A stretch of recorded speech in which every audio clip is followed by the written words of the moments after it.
ನನ್ನೆರಡು ಕೈಗಳು ಮಾತ್ರ ಯಾಕೆ ನನ್ನ ತಲೆ ಬಡಿದುಕೊಳ್ಳುವುದಕ್ಕೆ ನನ್ನವರೇ ಆಡಿದರಲ್ಲ, ಆ ದೇವರನ್ನ ಧ್ಯಾನ ಮಾಡುವಂತ ಹಾಗೆ ಮಾಡ್ತೇನೆ. ಮಗಳ ಕೊರಳಲ್ಲಿರುವ ಮಾಂಗಲ್ಯವನ್ನ ಕೇಳುವಷ್ಟು ಕೀಳು ಮಟ್ಟಕ್ಕೆ ಇಳಿತೀರೇನಪ್ಪ? ಈ ಮಾಂಗಲ್ಯ ಏನು ಚಂದಕ್ಕಾಗಿ ಕಟ್ಟಿದ್ದೆ ಅಲ್ಲ ತಾನೆ. ಈ ಮಾಂಗಲ್ಯನ್ನ ಜೀವ ಅಪ್ಪ, ಈ ಮಾಂಗಲ್ಯನ್ನ ಸಿಂಧೂರ ಸೌಭಾಗ್ಯ ಅಪ್ಪ, ಈ ಮಾಂಗಲ್ಯನ್ನ ಪತಿಭಾಗ್ಯ ಅಪ್ಪ, ಪತಿಭಾಗ್ಯ. ಹೆಣ್ಣೊಬ್ಬಳು ಮಾಂಗಲ್ಯವನ್ನ ತೆಗೆಯುವುದು ಯಾವಾಗ ಹೇಳಿ? ಗಂಡ ಇಲ್ಲ ಇಲ್ಲ, ಅದನ್ನು ಎಣಿಸಿಕೊಳ್ಳುವುದಕ್ಕೂ ನನ್ನಿಂದ ಸಾಧ್ಯ ಇಲ್ಲಪ್ಪ, ಸಾಧ್ಯ ಇಲ್ಲ. ಮಾಂಗಲ್ಯವನ್ನ ಕಟ್ಟಿದ ಕೈ ಹಿಡಿದ ಗಂಡ ಕಣ್ಣ ಮುಂದೆ ನಿಂತಿದ್ದಾರೆ. ಅವರ ಮುಂದೆಯೇ ತಾ ಮಾಡಿಸಿದ ಮಾಂಗಲ್ಯ ಕೊಡು ಎನ್ನುವಾಗೆ ಕೇಳ್ತಾ ಇದ್ದೀರಲ್ಲ, ಹೇಗೆ ಕೊಡಲಪ್ಪ? ಈ ಮಾಂಗಲ್ಯವನ್ನ ಒತ್ತೇರಿಸಿ ಬದುಕಬೇಕು ಅಂತ ಬಡಸ್ತಿಕೆ ಇಲ್ಲಪ್ಪ. ಕಷ್ಟದಲ್ಲಿ ಹೇಗೆ ಬದುಕಬಹುದು, ಬಡತನ ಅಂತ ಹೇಳಿದ್ರೆ ಏನು ಎನ್ನುವ ಹಾಗೆ ನನ್ನ ಗಂಡ ಚಂದ ಪಾಠ ಮಾಡಿದ್ದಾರೆ ನನಗೆ. ತಾನು ಮಾಡಿಸಿದ ಮಾಂಗಲ್ಯ ತನಗೆ ಬೇಕು ಎನ್ನುವ ಆಸೆ ನಿಮಗಿದ್ರೆ ಮಗಳ ಕುತ್ತಿಗೆ ಕೈಯಾಕಿ ಹರಿದುಕೊಳ್ಳಿ ಅಪ್ಪ, ಹರಿದುಕೊಳ್ಳಿ. ಒಂದೊಂದು ದಿನ ತುಂಬಿದ ಸಭೆಯಲ್ಲಿ ಇದೇ ಅರಿಷ್ಟದ ಬಾಯಿಂದ ಬಂದ ಮಾತು, ಪರಮ ಪತಿರತೆಯಂತೆ ಬದುಕುತ್ತೇನೆ, ಕರ ಪಿಡಿದ ಗಂಡನೇ ಶ್ರೇಷ್ಠ, ಅಪ್ಪ ಏನೂ ಅಲ್ಲ ಎನ್ನುವ ಹಾಗೆ. ಪರಮ ಪತಿರತೆಯಂತೆ ಬದುಕುವಳಿಗೆ ಬಂಗಾರದ ಮಾಂಗಲ್ಯವೇ ಬೇಕೇನೋ? ಇವಳಾಡಿದ್ಯಾರ ಹೆಸರು? ಸೀತೆ, ದ್ರೌಪದಿ, ಮಂಡೋದರಿ, ಇಂದುಮತಿಯರಂತೆ ಅಂತವರಂತೆ ಬದುಕುವಳಿಗೆ ಬಂಗಾರದ ಮಾಂಗಲ್ಯವೇ ಬೇಡ. ಒಂದು ಅರಸಿನ ದಾರಕ್ಕೆ ಅರಸಿನ ಕೊಂಬನ್ನ ಕಟ್ಟಿ ಓಯ್ ದರಿದ್ರದ ಮುಖದ ಮೇಲೆ ಹಸೆ ಅದನ್ನ ಕಟ್ಟಿಕೊಂಡು ಇದನ್ನ ಬಿಡಿಸಿಟ್ಟು ಹೋಗ್ತಾ ಇರ್ಲಿಲ್ಲ. ಬೇಡುವ ಭಿಕ್ಷುಕನ ಜೊತೆ ಮನ ಬಿಟ್ಟು ಹೋಗ್ತಾ ಇದ್ದವಳು ಬೇಡುವವರಂತೆ ಕಾಣಬೇಕು. ಲಕ್ಷೋಪಲಕ್ಷ ಬೆಲೆ ಉಳ್ಳಂತ ಪಟ್ಟೆ ಸೀರೆ ಉಟ್ಟು ಹೋದದ್ದೇ ಹೌದು ಅಂತಾದ್ರೆ ಯಾರೂ ಬಿಡಿಕಾಸು ನಿಮ್ಮ ಪಾಲಿಗೆ ಕೊಡುವುದಕ್ಕೆ ಸಾಧ್ಯ ಇಲ್ಲ. ಇದೋ ಚಂದ ಕಾಣಲಿ ಎನ್ನುವಂತ ಉದ್ದೇಶದಿಂದ ಈ ಸೀರೆಯನ್ನ ತಂದು ಕೊಟ್ಟವ ನಾನು. ಆ ಸೀರೆಯನ್ನ ಬಿಡಿಸಿಟ್ಟು ಈ ಸೀರೆಯನ್ನ ಉಟ್ಟು ತೊಲೆ ಹಠ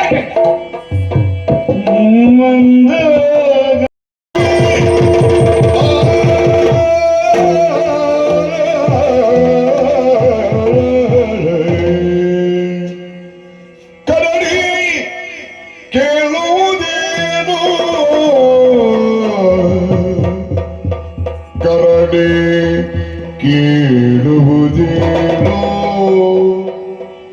ಎಲ್ಲ ಪ್ರಾಣ ಕೇಳುವುದೇನೋ, ಎನ್ನಯ ಪ್ರಾಣ ಕೇಳುವುದೇನೋ, ಹರಹರ ಎಡೆಯಿಲ್ಲದ ದುರ್ಗದಿ ಹೊಂದಿರುವುದೇ,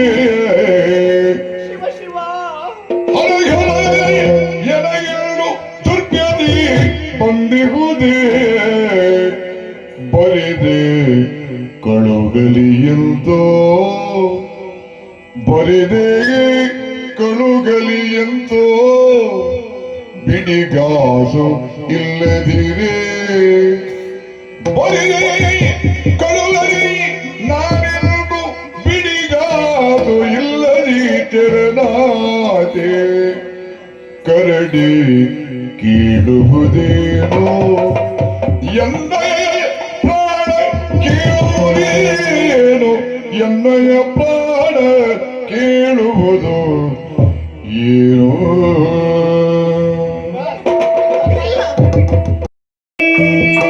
ಜಲ ಸುರಿಸುತ್ತ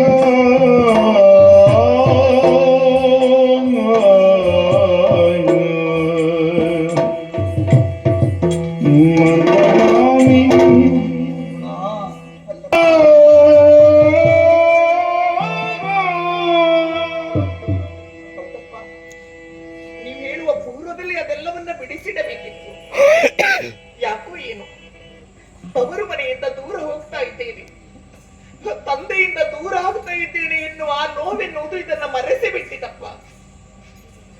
ಮತ್ತೆ ಮಗಳ ಮೈ ಮೇಲಿನ ಆಭರಣದ ಆಸೆ ಅಪ್ಪನಿಗಿದೆ ಅಂತ ಆ ಸಣ್ಣತನದ ಯೋಚನೆ ಮಾಡುವುದಕ್ಕೆ ನನ್ನಿಂದ ಸಾಧ್ಯ ಆಗ್ಲಿಲ್ಲ ಅಪ್ಪ.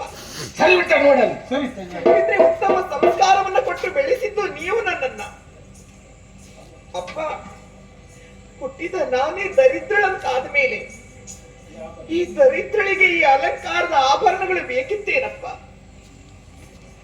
ಸಣ್ಣವಳಿದ್ದಾಗ ನೀವೇ ಅಂದದ ಆಭರಣವನ್ನ ಮಾಡಿಸಿ ತಂದು, ಮಗ ಗುಣ, ಕೆಲವರು ಆಭರಣದಿಂದ ಚಂದ ಕಾಣ್ತಾರೆ ಮಗ, ಇನ್ನು ಕೆಲವರಿಂದ ಆಭರಣಕ್ಕೆ ಒಂದು ಶೋಭೆ ಎನ್ನುವಾಗಿ ನೀವೇ ಆಡುತ್ತಾ ಇದ್ದವರು.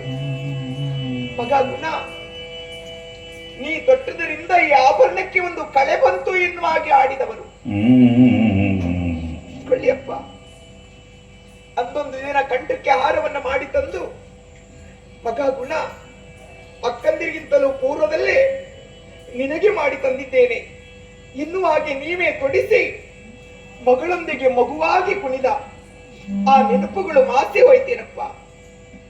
ಇಕೊಳ್ಳಿಯಪ್ಪ, ಅಂದೊಂದು ದಿನ ತಾಯಿಯನ್ನ ಕಳೆದುಕೊಂಡವಳು ನಾನು, ಎಳೆಯ ಮಗು. ತಾಯಿಯನ್ನ ಕಳೆದುಕೊಂಡ ಆ ಕಾಲಕ್ಕೆ ನಿಮ್ಮ ಬೆಟ್ಟಿಗೆ ಬಟ್ಟೆಯನ್ನ ಸುತ್ತಿಕೊಂಡು ಮಲೆಯೋಪಾದಿಯಲ್ಲಿ ಉಣಬಡಿಸಿದವರಂತೆ. ಆ ಬೆಟ್ಟಿನ ಹಾಲಿಗಿಂತ ಈ ಆಭರಣ ನನಗೇನು ಶ್ರೇಷ್ಠ ಅಲ್ಲ ಅಪ್ಪ. ಹೋಗ್ತೇನಪ್ಪ. ಬಂಗಾರ ವಸ್ತುಗಳನ್ನೆಲ್ಲ ತೆಗೆದಿಟ್ಟು ಮನದಿ ಕೊಟ್ಟೆಯ, ನಾನು ಮಾಡಿಸಿಕೊಟ್ಟಂತ ಎಲ್ಲಾ ಆಭರಣವನ್ನ ಕೊಟ್ಟೆಯ. ಹೌದಪ್ಪ. ಇದೇ ನನ್ನ ಕುತ್ತಿಗೆಯಲ್ಲಿ ಕಾಡ್ತಾ ಇದ್ದದ್ದು ಮಾಂಗಲ್ಯ. ಮಾಂಗಲ್ಯ, ಬಂಗಾರದ ಮಾಂಗಲ್ಯ. ಓ ಹೋ ಹೋ ಹೋ ಹೋ, ಬೇಡುವ ಭಿಕ್ಷುಕನ ಜೊತೆ ಮನೆ ಬಿಟ್ಟು ಹೊರಟು ಹೋಗುವುದಕ್ಕೆ ಮುಂದಾದವಳು. ದಿನ ಕಳೆಯುವುದಕ್ಕೆ ಬಹಳ ಕಷ್ಟ ಆಗ್ತದೆ ಎನ್ನುವ ಹಾಗೆ ಯೋಚನೆಗೆ ಒಳಗಾದೆಯೇನು. ದಿನಕ್ಕೊಂದೊಂದೇ ಗುಂಡನ್ನ ತೆಗೆದರೂ ಕೆಲವಾರು ವರ್ಷ ನೆಮ್ಮದಿಯ ಜೀವನವನ್ನ ಸಾಗಿಸಬಹುದೆನ್ನುವಂತ ಉದ್ದೇಶದಿಂದ ಬಂಗಾರದ ಮಾಂಗಲ್ಯವನ್ನ ಧರಿಸಿ ಹೋಗುವುದಕ್ಕೆ ಮುಂದಾಗ್ತಾ ಇದೆಯಾ? ನಿನ್ನ ಅಪ್ಪ ನಾನು ಮಾಡಿಸಿಕೊಟ್ಟಂತ ಮಾಂಗಲ್ಯ ಅದನ್ನ ಬಿಡಿಸಿಟ್ಟ